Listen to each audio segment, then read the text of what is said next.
Listo, entonces para hablar de lo que es el pie diabético, pues una definición.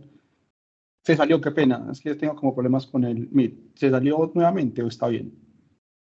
No, está bien. Ahí Listo, estamos viendo.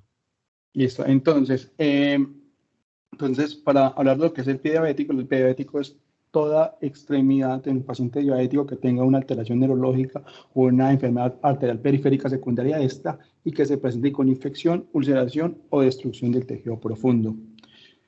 Es importante saber que actualmente uno de cada 11 adultos en el mundo es adulto. Los pacientes que tienen neuropatía o enfermedad arterial periférica secundaria a la diabetes tienen un riesgo del 2% de úlcera al año, con un riesgo acumulado a lo largo de su vida del 34 a 38%, y que el 85% de las amputaciones no traumáticas de la diabetes se antecedieron de una úlcera. Entonces, vamos a hablar de la primera parte de lo que es el pie diabético y la enfermedad arterial periférica. Entonces, esto es una estadística muy importante, que todo paciente que fue llevado a una amputación debido a un pie diabético por enfermedad arterial va a tener una mortalidad más cercana o más del 50% a 5 años. Entonces, la enfermedad arterial periférica en los pacientes diabéticos se asocia en un 50% a este tipo de pacientes. Es un compromiso multisegmentario, bilateral, un compromiso distal. Y aparte de esto, tiene un aumento de su gravedad y una rápida progresión. Aparte de esto, es importante tener en cuenta que en estos pacientes el diagnóstico de la enfermedad arterial es un diagnóstico complejo debido a que presentan un cuadro atípico. Debido a la neuropatía, entonces los pacientes presentan disminución de los síntomas. Aparte de esto, los pacientes usualmente tienen hábitos de vida de sedentarismo, por lo cual limita la expresión de los síntomas de los pacientes. Aunado a esto, la calcificación de la íntima produce una alteración en los parámetros de las pruebas vasculares no invasivas, lo que va a limitar o a llevar a confusiones o a alteraciones en el diagnóstico de los pacientes. Entonces es importante que todo paciente que se presente en nuestro servicio con una sospecha de pie diabético, a todos ellos les debemos realizar test no invasivos para descartar la enfermedad arterial periférica. Las guías actuales recomiendan que un paciente diabético debe tener al menos 3 pruebas o test no invasivos. Entre ellos se destaca el índice tobillo-brazo, el índice dedo-brazo, con los valores de referencia en la polarización general de un índice de tobillo-brazo menor de 0.9 o mayor de 1.3, lo vamos a tomar como alterado. Un índice de tobillo-brazo menor de 0.7 también va a ser tomado como alterado, pero es importante, aunque el índice de tobillo-brazo lo tenemos con dedo-brazo, perdón, lo tenemos como un ayudante al índice de tobillo-brazo, este también presenta alteraciones con la calcificación de la media en menor cantidad, debido a que esta calcificación es en menor proporción en las arterias de menor calibre, sin embargo también lo puede presentar.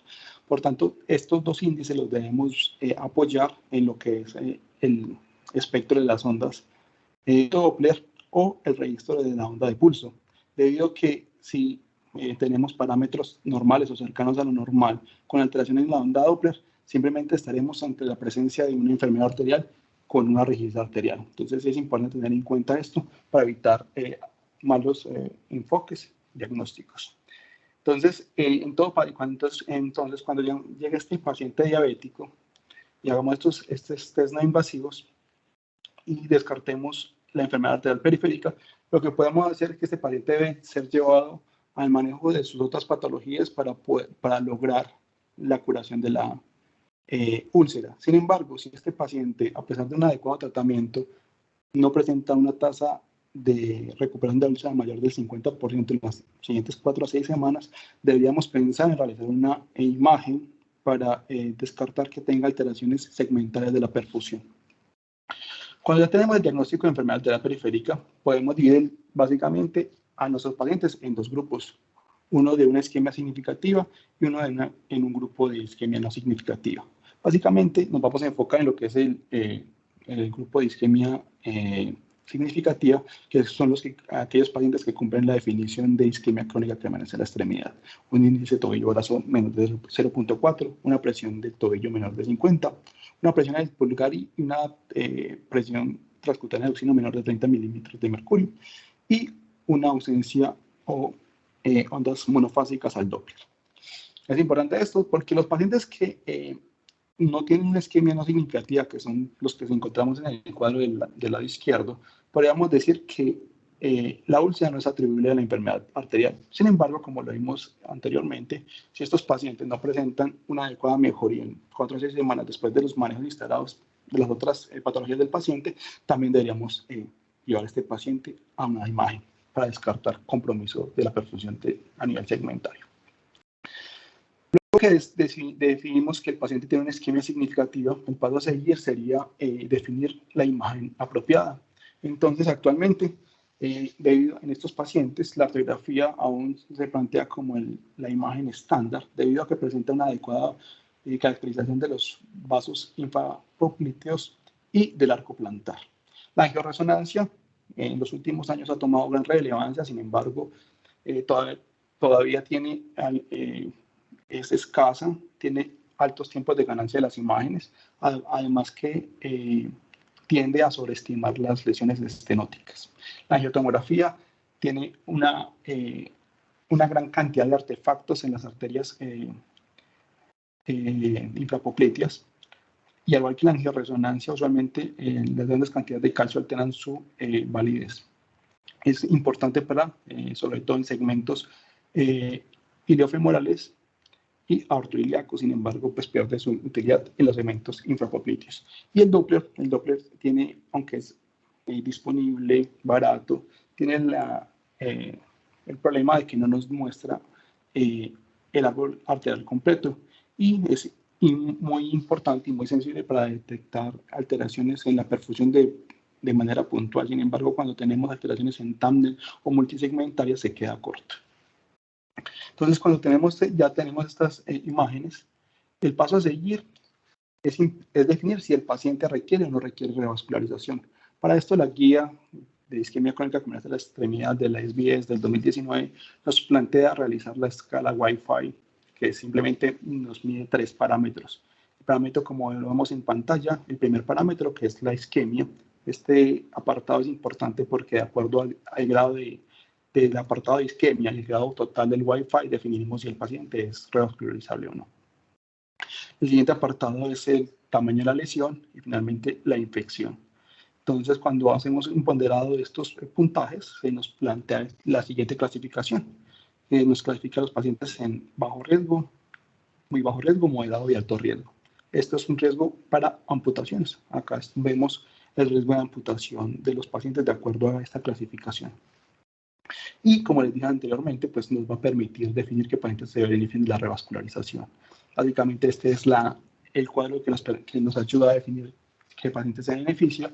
Básicamente todos los pacientes que tienen una isquemia grado 3 o los pacientes que tienen un Wi-Fi grado 4 con una isquemia moderada. Si nos damos cuenta, hay una zona intermedia que no es clara el beneficio de la revascularización, que lo vemos en los colores amarillo y en naranja. Esto la guía lo pone como a criterio médico. Sin embargo, cabe resaltar que en los estudios se ha demostrado que estos tipos de pacientes tienen una tasa de curación del 87% y un salvamento de la extremidad del 90% cuando realizamos manejo conservador. Luego que definimos que el paciente puede ser llevado a revascularización, la pregunta es qué tipo de revascularización vamos a hacer. Entonces, para esto nos vamos a valer del estado del paciente. Esto es una tabla muy pesada, sin embargo, estos son los scores que nos propone el SBS en 2019 para definir el estado del paciente. Entonces, me parece que podemos resumir esto porque el SBS también en su aplicación móvil nos facilita la obtención del puntaje de acuerdo a este puntaje del BQI. Este nos va a permitir clasificar al paciente en un riesgo alto o un riesgo promedio. Lo hacemos si riesgo alto, si su mortalidad perioperitoral es mayor del 5% y su sobrevida a 2 años es menor del 50%. Valores inferiores no lo clasificarán como un riesgo promedio. Entonces, esto es importante porque nos definirá todo paciente con alto riesgo debería ser llevado a manejo endovascular, y todo paciente de riesgo promedio, de acuerdo a las características del paciente, podría ser llevado a manejo abierto o manejo endovascular. Estas recomendaciones derivada del estudio Basile, en el cual se demostró que el manejo endovascular y el manejo abierto tienen igual tasa de efectividad a los 2 años. Sin embargo, luego de los 2 años, ahí existe menor tasa de mortalidad y de amputaciones en el manejo abierto. Entonces, posterior a esto, es importante definir sobre todo en los pacientes en los cuales tenemos dudas de qué tipo de abordaje le vamos a ofrecer o los tipos de manejo promedio. Se plantea el sistema de clasificación GLASS. Este sistema de clasificación, primero que todo, el cirujano debe determinar la vía o el camino de arterial objetivo, o PAT, como por sus siglas en inglés. Entonces, esto el cirujano lo va a determinar de acuerdo a la zona que quiere perfundir y si existen o no existen adecuados flujos de llegada o arterias que hayan sido intervenidas previamente. Entonces, básicamente este puntaje se basa en 2 escalas o en 2 segmentos, que es la suma del segmento femoropopliteo y el infrapopliteo. Estas 2 sumas, cada una está clasificada, cada segmento tiene un estadio de 1 a 4, cada uno de estos se va a sumar y se va a ponderar, y básicamente nos va a dar este resultado, en el cual nos vamos a clasificar el GLASS de 1 al 3, siendo el estadio 1 el que tiene menor tasa de fallas técnicas y una mayor permeabilidad, y el estadio 3 el que tiene hasta un 50% de pérdida de la permeabilidad al año, con una falla técnica cercana al 20%. Entonces, con estos datos, esto es lo que nos propone el SBS, es como saber que los pacientes con una anatomía compleja se favorecerá el manejo del abordaje abierto, y en los pacientes con menor dificultad técnica, pues sean llevados a manejo endovascular. Es importante tener en cuenta algo que ha tomado como importancia en los últimos años, es el manejo de este tipo de pacientes guiados por el angiosoma involucrado. Sin embargo, los estudios aún no tienen una diferencia significativa para determinar que estos pacientes se benefician de tratar de hacer una revascularización dirigida hacia el angiosoma involucrado, debido a que 1/3 de los pacientes solamente tienen un angiosoma comprometido. El resto de los pacientes tienen más de 2 angiosomas comprometidos. Por tanto, se recomienda, o la guía actual, que fue publicada en 2023, recomienda que se haga una revascularización hacia el vaso de salida con mejores características, y si no es posible hacer una revascularización directa, pues que sea indirecta, la cual ha mostrado igual tasa de recuperación y de curación de las úlceras. Existe un beneficio no significativo en algunos estudios de disminuir la tasa de amputación en las revascularizaciones dirigidas. Sin embargo, pues como digo, no es significativo, hace falta más estudios para definir esto. Es importante tener en cuenta que actualmente el manejo endovascular de infrapopliteo simplemente se basa en la angioplastia. Otras terapias no han mostrado mejor desempeño y simplemente aumentan los costos de los pacientes. La terapia endovascular se puede realizar en etapas, es importante tomando sobre todo en el segmento iliofemoral, en los cuales la tasa de efectividad es superior, sobre todo cuando se usan estén en el segmento femoropopliteo. Pasando a lo que es el pie diabético y la infección, es importante, como lo mencioné anteriormente, también se debe descartar todo tipo de infección en un paciente diabético cuando se nos presenta con una alteración del tejido en los pies, por debajo del maléolo.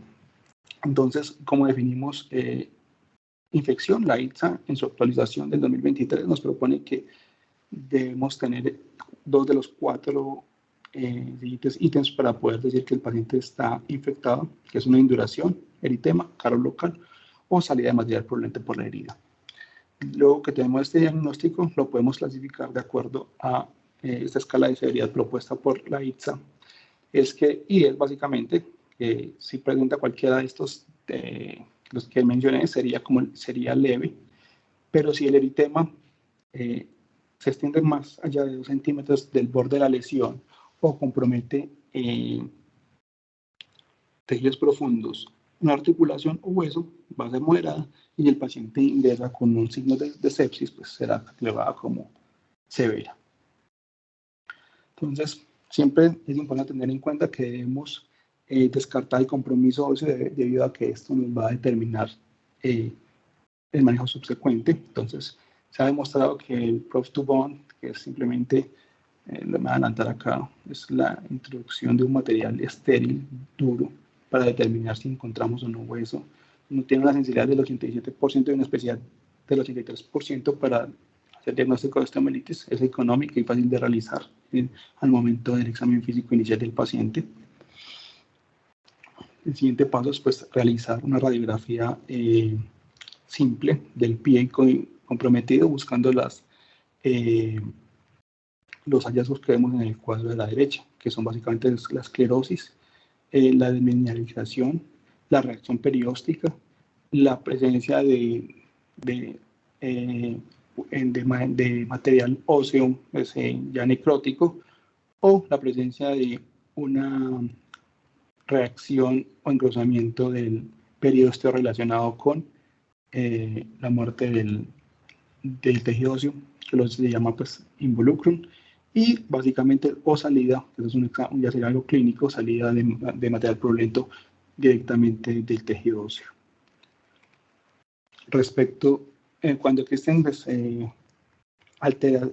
dudas diagnósticas debido a que estos pacientes también pueden debutar con artropatías, entonces que pueden confundir el diagnóstico de infección, lo que se recomienda como primera línea es la resonancia magnética. Si esto tenemos otras ayudas diagnósticas que nos pueden colaborar, serían la gamografía y el PET. Respecto a los reactantes, la PCR se ha mostrado como el marcador que más fácil se relaciona de acuerdo a la severidad del miembro, sobre todo cuando vemos tejido blando involucrado. La procalcitonina, con una tasa, en los últimos estudios se ha demostrado que tiene una alta tasa de sensibilidad para definir que tiene compromiso óseo. Sin embargo, pues casi todos son equiparables. Y tener en cuenta que la leucocitosis solo se va a ver elevada en el 50% de los pacientes, por tanto no es un adecuado marcador. Es importante tomar, cuando nos vemos enfrentados a estos pacientes, tomar, como les decía, el compromiso óseo nos va a determinar el manejo subsecuentes, por lo cual siempre se debe realizar una técnica séptica, luego el aislamiento y curetaje. Siempre debemos enviar muestras óseas y evitar el envío de muestras de tejido blando. ¿Por qué? Porque se ha demostrado que hay una correlación menor del 50% cuando se mandan las dos muestras, y pues siempre vamos a tener preponderancia por el cultivo óseo. Con respecto a los cultivos, se recomiendan cultivos convencionales sobre el cultivo o las pruebas moleculares, pues como podemos decirle, debido a que tienen una tasa de rendimientos similares y las pruebas moleculares simplemente aumentan los costos.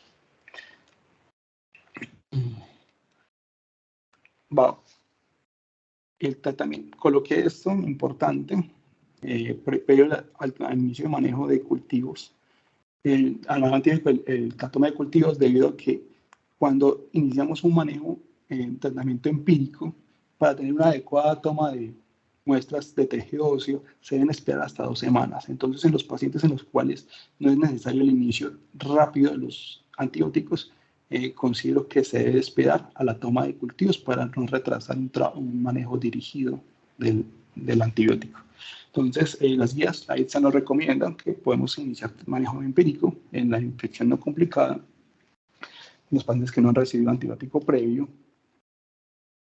y en los pacientes que no tengan factores de riesgo para gérmenes inusuales o resistentes. Este es el esquema, no me voy a detener acá. Básicamente lo que nos recomienda la ITSA es cubrir los estreptococos betamolíticos el aureus y evitar el cubrimiento empírico de la célula humana, menos de que el paciente haya tenido infecciones previas por este tipo de germen. Es importante tener en cuenta esto. Entonces, en el manejo quirúrgico urgente de este tipo de pacientes, es algo que no mencioné en el apartado de la isquemia, lo que son las amputaciones primarias, porque usualmente en la isquemia crítica que amenaza la extremidad, la causa de amputaciones primarias es la infección asociada. Entonces, tenemos que tener en cuenta que siempre debemos pensar en una amputación primaria. Definimos amputación primaria como toda amputación que se realiza sin realizar algún tipo de intento de revascularización previa. En todo paciente que tenga necrosis con gas, fascitis necrotrizantes, síndrome compartimental y sepsis. Los pacientes, debemos considerar también los pacientes solo manejo antibiótico, los pacientes que tengan solamente osteomielitis del antepié, sin necesidad o evidencia de colecciones susceptibles de drenaje en las imágenes, que no tengan exposición ósea, o sea que eso también implica que tengan un PROTBOT test negativo y que no tengan enfermedad arterial periférica de base. El resto de los pacientes siempre deben ser llevados a cirugía para desbridar el tejido. Es importante tener esto en cuenta porque, de acuerdo como lo he mencionado ante todo este apartado, todos los pacientes el manejo va a ser definido de acuerdo a la tasa de complicación o compromiso óseo. Entonces, los pacientes deben recibir tratamiento dirigido de 1 a 2 semanas. Este tratamiento dirigido podría ser prolongado de 3 a 4 semanas si el paciente presenta mejoría paulatina sin una mejoría completa, entonces lo podríamos llevar hasta 4 semanas hasta conseguir una tasa de curación. Es importante tener en cuenta que si el paciente tiene un compromiso del tejido óseo, entonces van a existir acá, como lo mencioné anteriormente, existen algunos que vamos a llevar a cirugía, entonces algo que se llama como el tejido óseo residual, es que cuando llevamos a cirugía, cuando antes de cerrar tomamos la muestra del hueso que se queda, por decirlo así. Entonces, obviamente este tipo de muestras han demostrado que tienen alta tasa de falsos positivos. Se recomiendan en este caso tener un periodo de antibióticos de 3 semanas. Y los pacientes que vamos a llevar, que no vamos a llevar a cirugía, deben recibir antibióticos por 6 semanas aproximadamente. Es importante tener en cuenta que la ITSA recomienda evitar el término de curación en las infecciones. Solamente podemos hablar de curación cuando llevamos más de 6 meses libres de infección. Por tanto, yo recomiendo utilizar mejor la palabra, una palabra muy oncológica, que es como está en remisión. Por lo tanto, el paciente debe ser seguido mínimo a 6 meses si presenta un compromiso óseo. Este seguimiento debe ser con PET o gamografía para poder definir que el paciente no tiene ya compromiso óseo. Y ya para finalizar, estos pacientes deben tener un manejo multidisciplinario y se deben manejar todos los factores de riesgo cardiovascular debido a los que se ha demostrado que disminuyen la mortalidad a mediano y corto plazo, pues, y largo plazo. Listo, esto es una revisión muy rápida, son temas muy complejos. Intenté abarcar todos los temas de la manera más fácil y rápida posible, porque cada uno de los apartados de este tema pues sería una charla completa. Nicolás, muchas gracias. Yo tengo una pregunta. Hay unos pacientes diabéticos que se presentan con pie diabético de origen isquémico y cuando uno va y hace los exámenes diagnósticos, el compromiso es tremendamente distal, o sea, muchas veces está comprometiendo o la parte muy distal de la pierna o los arcos del pie.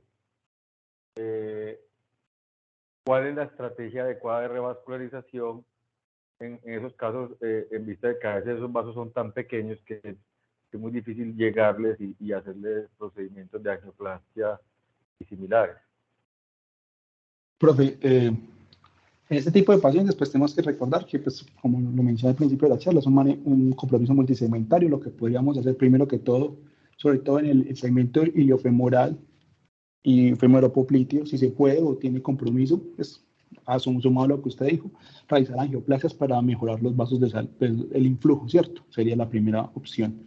Segundo que todo, pues la idea en estos pacientes sería llevarlos a una angioplastia. Sin embargo, como usted dice, existe una tendencia, o al menos las guías recomiendan no asumir de que el paciente tiene un compromiso microvascular antes de haber descartado algo macrovascular, debido a que muchos pacientes se ven perjudicados por esta tendencia a pensar que el paciente no cicatriza debido al compromiso microvascular de los pacientes. Entonces, en este apartado, el SBS y el grupo de manejo del paciente diabético recomiendan hacer todo lo que es, primero que todo, el manejo macrovascular. Es importante también tener en cuenta que el compromiso de estos pacientes también, tenemos el riesgo de caer en lo que denominamos el paciente no option, o sea, no revascularizable. En esto ya sería otra charla diferente. Pero, profe, básicamente sería eso. Ellos recomiendan no quedarnos como con el apartado de que el compromiso es microvascular, debido a que existe actualmente evidencia que no sustenta esto, o sea, no significativa la diferencia. De todas maneras, hay que decir que el paciente diabético muchas veces lo que uno encuentra es un compromiso de origen infrapopliteo, es decir, paciente diabético puro, en la mayoría de los casos que no ha sido fumador, encuentra el segmento aorto ilíaco y femoropopliteo muchas veces permeable con placas no significativas, y el problema grave del paciente de perfusión lo encuentra en el segmento. Y a eso iba, obviamente uno cuando examina, cuando llega un paciente con pie diabético isquémico, lo examina todo, tanto con el laboratorio vascular no invasivo como con los sistemas invasivos con una arteriografía, ¿cierto? Pero muchos, o sea, es un porcentaje no despreciable, bastante grande de esos pacientes, lo que tú vas a encontrar es un compromiso infrapopliteo puro, y muchos de esos pacientes va a ser y obviamente si encuentras algo proximal, hay que solucionar primero el problema proximal para mejorar el influjo, pero el tema es que muchas veces tú lo que te encuentras en el paciente diabético puro es un compromiso infrapopliteo y a veces muy distal. Yo quisiera que no le perdiera la extremidad, ¿cierto? Entonces a eso iba encaminada mi pregunta, o sea, qué técnicas tienen para esos vasos que no es compromiso microvascular, sino que es compromiso macrovascular de vasos distales y pequeños, y que yo entiendo que no es fácil el abordaje y llegarle a esos vasos para que no se pierda la extremidad y se le pueda evitar al paciente una amputación. Profe, en este caso, pues lo que se realiza es un manejo endovascular retrógrado en estos tipos de pacientes. Sin embargo, pues esto es un manejo, pues como usted mismo lo dice, es un manejo como la última opción que tienen los pacientes, porque también podríamos hablar en este paciente ya en una opción, en un pie, pues lo que se conoce como un pie desértico, ¿cierto? Entonces, es como la última opción que tenemos en los vasos de pequeño calibre en el arco plantar, pues como de opción de endovascular. Muy bien. Y otra pregunta, ¿viste algo relacionado con el tiempo de aceleración pedal para guiar el tratamiento y definir el vaso a intervenir en el paciente con pie diabético? Profe, sí, pues respecto al tiempo de aceleración pedal, pues es un término, pues, o al menos algo muy actual, pues, de los últimos años. Sin embargo, existe como evidencia, más que evidencia sólida, existe como la tendencia a definir o a tener como tiempos de aceleración pedal menor de 120 como un adecuado objetivo, ¿cierto? Sin embargo, no lo plantean.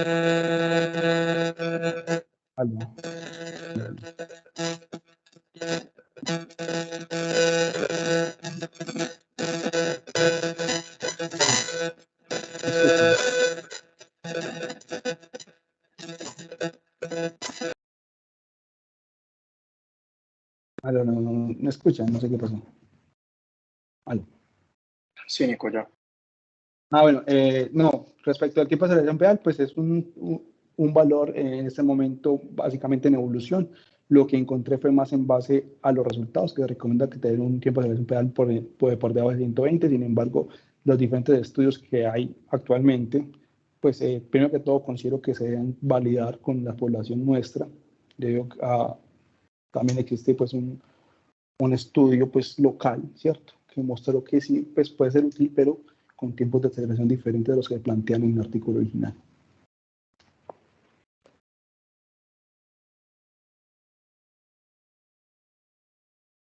Al doctor René Timarán no lo veo por ahí, Nicolás. Entonces, quisiera si alguien Sí. más tiene... ¿Aló? ¿Está? Ah, sí, está. Sí, estoy.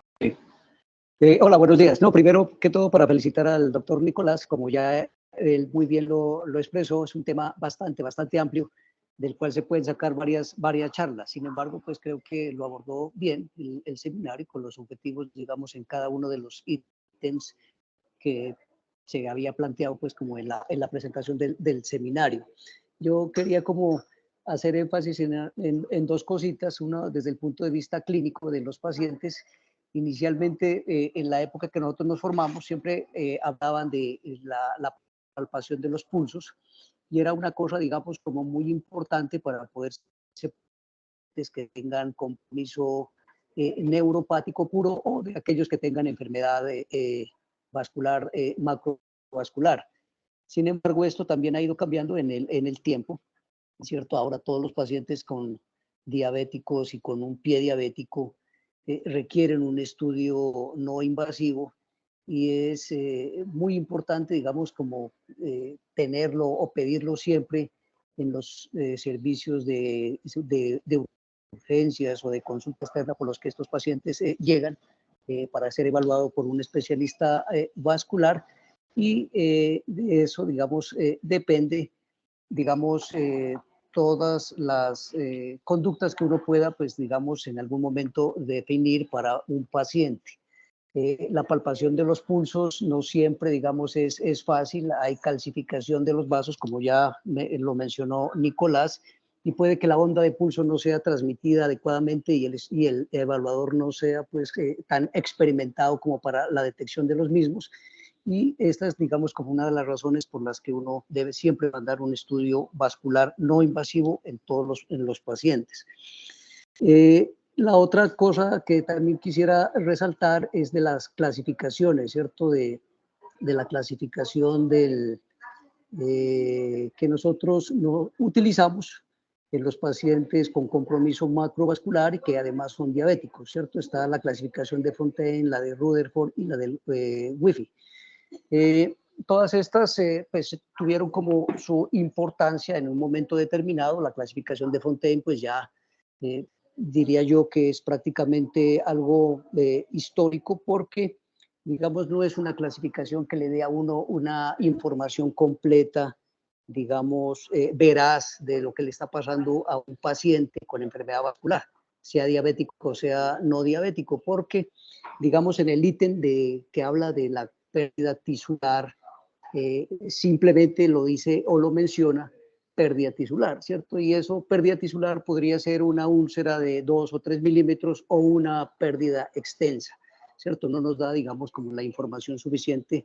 Y esto con miras, por ejemplo, a los trabajos de investigación que uno pudiera realizar para tener pacientes que uno pudiera comparar los diferentes tipos de tratamiento, ¿cierto? No serían comparables. La clasificación de Rutherford ahonda un poquito más en esto. Sin embargo, se queda corta también porque no se menciona, digamos, el aspecto de la infección. Y la última, la que mencionó Nico, pues, y que ya es, digamos, la que uno debería siempre utilizar, si nos da toda, digamos, toda esa información, las características de la úlcera, extensión, profundidad, etcétera, el grado de isquemia, y si tiene o no tiene componente infeccioso, porque esto, muy importante, digamos, a la hora de definir qué tipo de intervenciones, qué tipo de procedimientos sería lo más recomendable para un paciente en particular, ¿cierto? No es lo mismo tener un paciente con una úlcera extensa y que además esté infectada. Digamos, no nos daría, digamos, toda la información como para seguir una serie de pasos secuenciales en el tratamiento de los pacientes. Y finalmente, a la hora de definir qué procedimiento desde el punto de vista de revascularización se le va a hacer, también es muy importante. Una úlcera extensa con infección creo que le va mejor con una terapia, digamos, quirúrgica convencional, porque se requiere un flujo pulsátil para poder suplir todas las demandas metabólicas que implica la isquemia y que implica también la infección. Entonces, creo que ya todos, digamos, los que tenemos que ver con este tipo de pacientes debemos estar ya en sintonía con esta nueva clasificación y ponerla, digamos, en funcionamiento. Ya hay, digamos, en los celulares y en todas estas aplicaciones, hay, digamos, como unas aplicaciones que podría uno utilizarla y ubicar rápidamente un paciente dentro de esta clasificación, porque nos da pues como toda la información para hacer los procedimientos, el abordaje y todos los procedimientos que tiene necesidad el paciente pues para poder ser tratado adecuadamente. En cuanto a la pregunta que había hecho el doctor Arrieta, pues cada vez hay más técnicas, más refinamiento en las técnicas endovasculares para poder acceder a esos vasos más distales, ¿cierto? Tanto con técnicas anterógradas como retrógradas, lo que hablaba ahorita también Nicolás, ¿cierto? De estos procedimientos que se conocen con el nombre de Safari, es decir, por vía ecográfica ubican los vasos plantares o dorsales para poderlos, digamos, acceder y con microcatéteres pudieran, digamos, entonces intervenir algunos pacientes que tienen compromiso específicamente inframaleolar, ¿cierto? Para poder revascularizar esos segmentos y poder tener un resultado aceptable con el fin de recuperar la mayor parte, pues, de la extremidad y específicamente del pie. Creo que pues en eso están como todos los trabajos que apuntan a estas técnicas con el fin de tener pues un porcentaje mayor de salvamentos de extremidad. Lo otro pues ya, ¿cierto? Ya en los segmentos más proximales, pues digamos que ha sido pues un tema ya mucho más trabajable, el segmento ortoiliaco, femoropopliteo y de los vasos tibiales. Pero sigue habiendo un porcentaje también, como decía el doctor Arrieta, no tan despreciable, de que el compromiso es inframaleolar. Y muchas veces, digamos, por falta de, digamos, de estos recursos nuevos, pudiera uno terminar simplemente en una amputación. Entonces, creo que eso todo está, pues, como se está desarrollando y avanzando, pues, como en grandes proporciones para poder tener como los mejores resultados. Muchas gracias, doctor René. Y yo le complemento algo. O sea, un paciente aquí en Medellín llega con un tema de una enfermedad arterial y nos parece obvio que porque aquí en cualquier hospital hay un laboratorio vascular y el paciente le puede hacer su examen de laboratorio vascular no invasivo. Pero trasladémonos a cualquier ciudad intermedia de Colombia y ni siquiera tenemos, en muchos lugares de Colombia, ni siquiera hay el acceso, ni siquiera saben qué es una pletismografía. O sea, casi que entra el paciente, el único examen diagnóstico que existe en enfermedad arterial, y probablemente ustedes lo han visto, es o arteriografía o nada, porque no hay absolutamente nada más, ¿cierto? Entonces me parece muy pertinente ese comentario en ese sentido. Aquí en Medellín de pronto tenemos una cultura vascular un poco más desarrollada que en el resto del país y en muchas ciudades intermedias de Colombia ni siquiera conocen el laboratorio vascular no invasivo.